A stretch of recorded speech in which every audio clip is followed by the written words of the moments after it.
so much. It goes back to that sort of twists and turns things. You know, I think, honestly, like, just having humility and connecting with people, you know, like a trade show like this, meeting some new designer that you like their work and following up.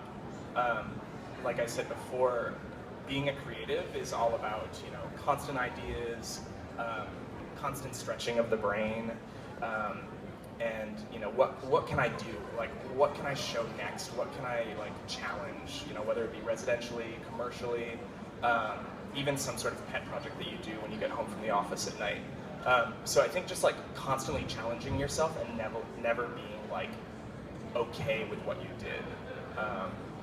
And just always drawing, always being interested, always reading. Too often, so much of the work that's being done is just, it's too influenced as opposed to being inspired. So I just, yeah, just constantly challenging yourself is always, so.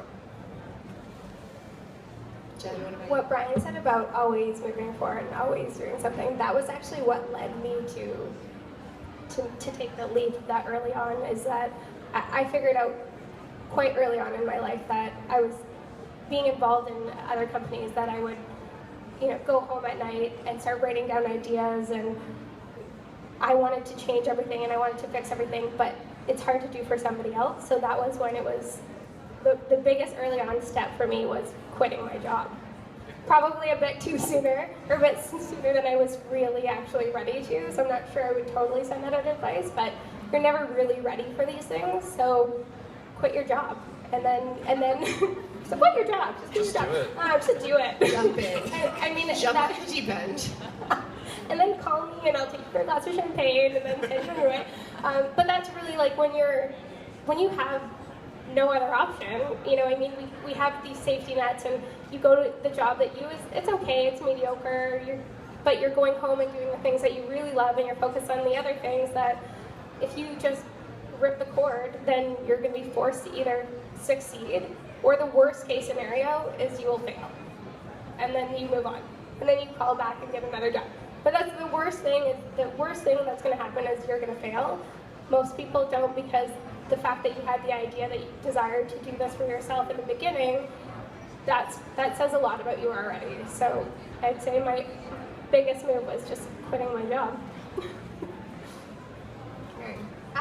I think the biggest lesson that I've learned over going into my second business right now is just make sure you lead from your heart and have a true passion and know what that sweet spot in your business is, and always come back to that.